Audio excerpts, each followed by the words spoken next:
Pasta. A crucial staple in Italian and in modern American cuisine.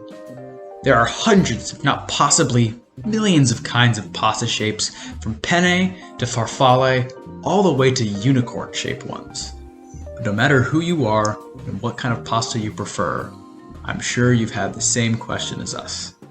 How did all these strange and different pasta shapes come to be? Welcome to Spoonable Standpoint, the podcast where your hosts, Leo and Charlene, dig into food culture. In this episode, we'll be discussing the origins of pasta, how it came to be, why they are all so different, and why we can't stop eating it. Later, we'll dive into the history and modern uses of 4 popular pasta shapes, along with our own view on this iconic food's future. It was the 13th century. After a journey to China, Marco Polo brought Chinese egg noodles to Italy, and it evolved into what we know as pasta today. Or did he? While this myth was widely believed, it was deemed false by the International Pasta Organization and historians. Though noodles were proven to have existed in China as early as 200 BCE, pasta actually already existed in the Mediterranean region among ancient Greeks, and was likely brought to Sicily through trade routes. According to Arab philosopher al-Idrisi, Sicilians made a flour-based food in the form of strings. Pasta began to spread throughout Italy, and new shapes and dishes with pasta began to appear, making pasta an integral part of Italian cuisine and culture today, with around 2.75 million tons of it made in Italy every year. When the word spaghetti is spoken, most Americans would associate it with spaghetti and meatballs. If you're British, you might even associate it with a BBC April Fool's joke from 1960, where they created a fake documentary showing how spaghetti was harvested from quote-unquote spaghetti trees. I actually read that this exact documentary got hundreds of people to call in asking for ways to cultivate their own spaghetti trees. What makes the story even more humorous is that the creator of the documentary was inspired by the fact that a teacher once said to his classmates that they were stupid enough to believe that spaghetti grows on trees. Some people are quite gullible. But spaghetti pasta has an interesting history. Some people have looked at spaghetti and related it to Chinese egg noodles and claimed that the great Marco Polo brought noodles back from China to Italy. But this story is only a story, doomed to live its life in the mythology section of the library. But now that we're on the topic of mythological spaghetti, I will bring up possibly the greatest story of the origin of this classic pasta.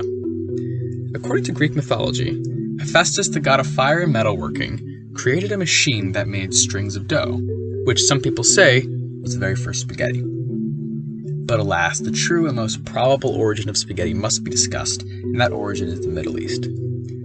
How exactly the shape came to be is a more difficult question to answer, but it is most similar to the Middle Eastern dish called itraya. But how did spaghetti get to America? That question is answered in 2 parts. It first got here when Italian immigrants came to America, but was not mainstream at the time since it was only found in some Italian restaurants. It became mainstream when Chef Boyardee was commissioned by the US government to make army rations, and one of the things he made was canned spaghetti. From then on, spaghetti was found in stores in America everywhere and became an American staple. And although spaghetti is an American staple, the most American might just be macaroni.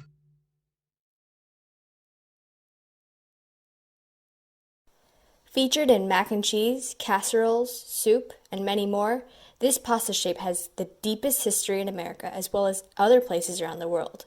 But where did this strange limb-like pasta come from?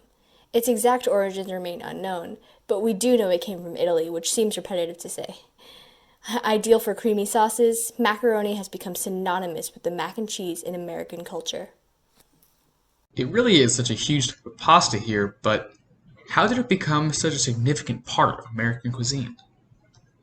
To answer this, we need to dive into the spread of mac and cheese around the globe.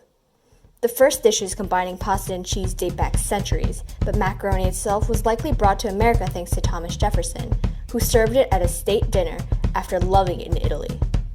Eventually, mac and cheese began slowly appearing in American recipes, But it wasn't until Kraft started manufacturing boxed macaroni during the Great Depression that mac and cheese became so widely popularized like it is today. Nowadays, due to its convenience and nostalgic background, macaroni remains a part of a signature comfort food for many Americans today. Only a few pasta shapes are truly synonymous with Americana culture, macaroni being one and penne being another. Penne is everywhere in America.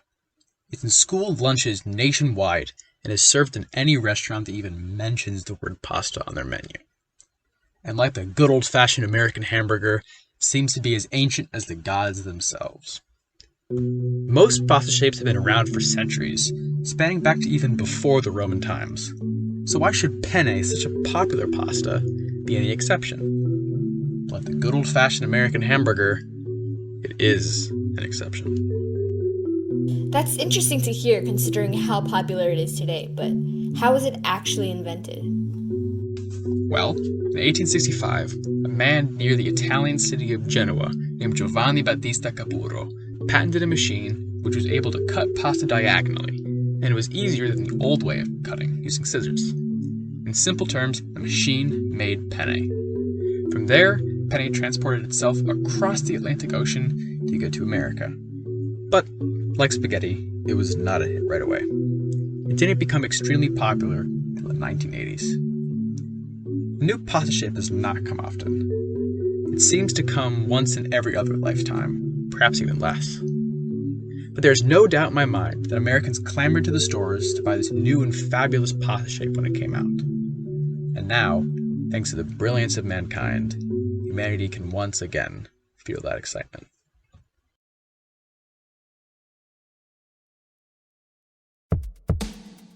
This year, Dan Pashman, host of the Forkful podcast, created a new pasta shape. While acknowledging the nostalgic and cultural impact of spaghetti, he still wanted to create something more textured and contrasting with the ability to hold as much sauce as possible, which is something that he believes spaghetti cannot achieve. This 3-year project ended with this new and futuristic pasta shape he calls cascatelli. After countless drafts and ideas, the resulting shape was a cross between bucatini and mafaldi, both shapes having plenty of room to hold sauce.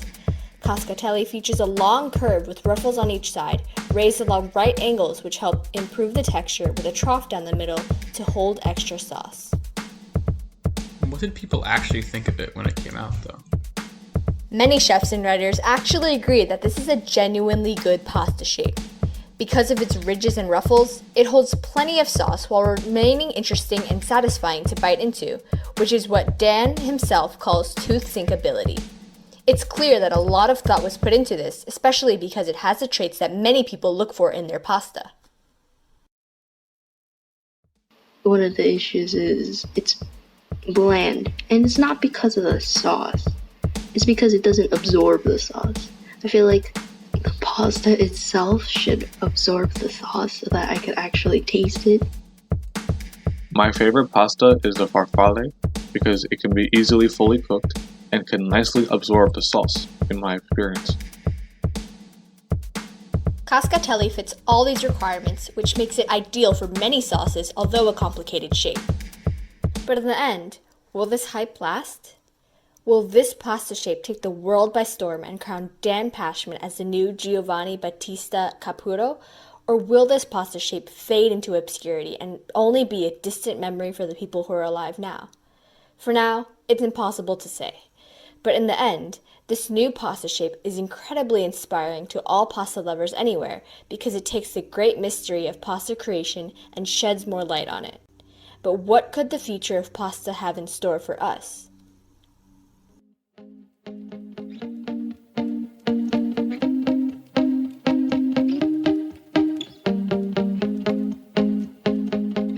I think the future of pasta definitely involves pasta being incorporated into the cuisine and culture of more countries. Because of its versatility, pasta can go with a lot of things. For example, in Italy, before tomatoes were introduced, which actually happened only a few centuries ago, which is strange considering how strongly we associate tomatoes with Italian cuisines. So I definitely think pasta has so much potential to be used in so many other countries, along with other dishes. In fact, I know that a lot of these small Chinese breakfast places, usually called tea shops, a lot of them already have a breakfast pasta dish, which they take macaroni and cook it in like a chicken broth, along with either ham or spam, usually an egg and some peas and carrots. That's already a prime example of how pasta was already incorporated into a really widespread cuisine and how much of an effect it can have on other cultures. Yes, I fully agree that more cultures will start to incorporate them more than they do now. I wanted to look for some other examples for the possible future of pasta, and I found this really great article by La Cucina Italiana. They identify some trends that they've seen in other foods that will probably make their way to pasta. One of them was more cultures will start to change classic pasta recipes or make their own. I mean, I didn't even think of this, but making pasta more, they said, ethical and sustainable. So, like spaghetti squash, which I have seen like on the internet, where someone just takes squash and they make it into really thin noodles, and that way you're not even getting carbs, you're just getting full vegetables. So it's better for you, and it probably makes the vegetables taste much better. Another trend that they talk about is innovation, so new ways to make pasta.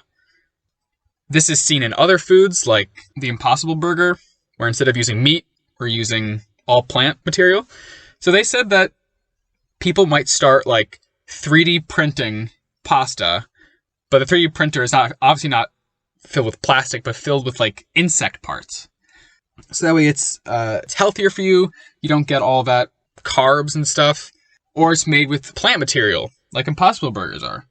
I think those two are the big ones for the future of pasta.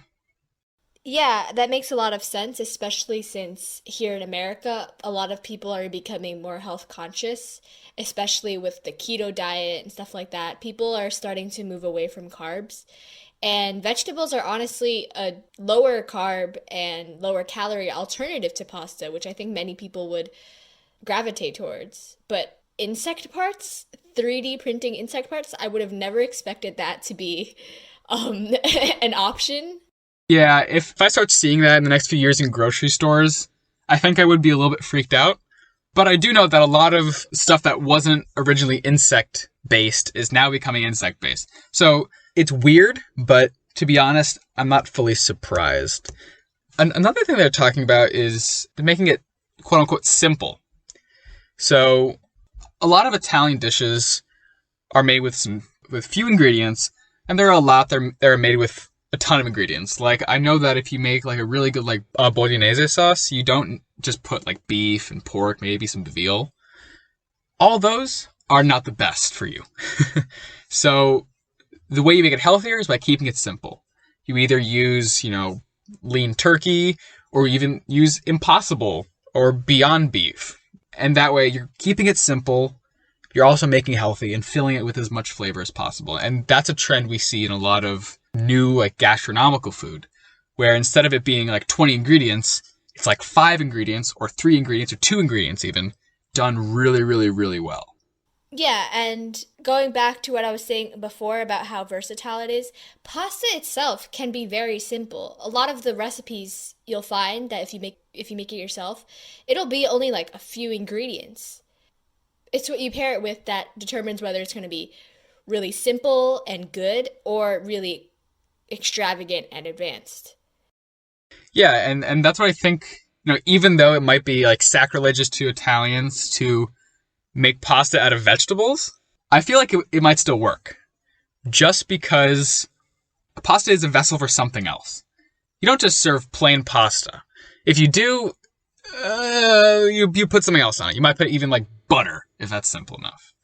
But there's not like a pasta flavor, I don't think, because pasta gets its flavor from other things. So if you use like, I don't know, squash or zucchini or something, zucchini and squash probably will take up whatever flavor you put on it. So it won't even taste like anything. My mom always says vegetables are a vessel for something else.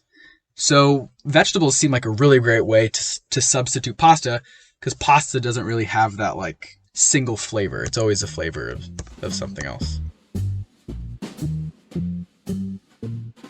The past, present, and future of pasta is the same. Flavor and comfort. No matter what kind of pasta you have, spaghetti, cascatelli, zucchini spaghetti, or even insect penne, flavor and comfort will not be compromised. To some people, Italian food might not be what they turn to, but the brilliance of pasta is that you can put whatever you want from any culture, and it still has the potential of being an amazing and flavorful meal. Thank you for tuning in on this week's episode of Spoonable Standpoint. And a special thank you to Hannah and Hans for being a part of this episode. Don't forget to follow us on Spotify as well as Instagram at spoonable_standpoint for our latest updates and a link to our website. We release a new episode every other Friday, and we hope to see you there.